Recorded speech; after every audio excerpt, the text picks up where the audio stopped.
In the heart of a vibrant village, Roni, a small hare bursts into the square, a streak of boundless energy against a backdrop of colorful houses. His tiny form darts and weaves, a whirlwind of fur, as he proclaims, "I am the fastest creature in the world." Tuti, a wise tortoise, watches Roni's antics with an affectionate smile, her ancient eyes filled with patient understanding.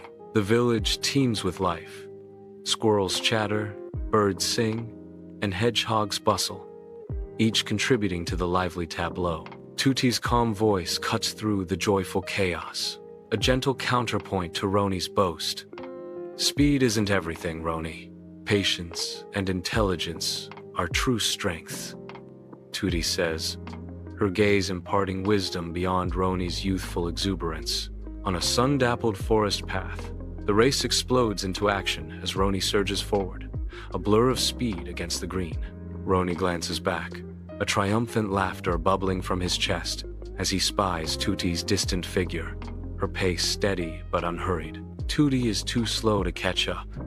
"I will just rest for a bit," Roni thinks, his confidence blooming as large as the trees around him.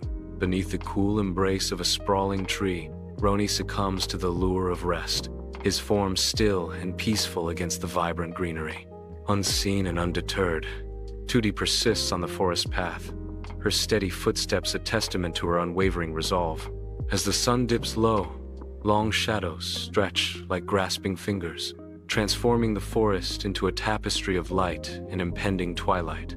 As the sun paints the sky with fiery hues, Tuti triumphantly crosses the finish line, her silhouette radiant against the setting sunday.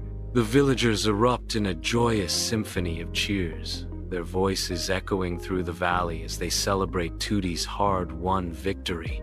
Roni awakens with a jolt, the weight of lost time crashing down upon him, his face etched with the bitter realization of his misstep. "Roni, we are strongest when we are together," Tuti says, her words a gentle reminder as they clasp hands, their friendship renewed amidst the cheering crowd.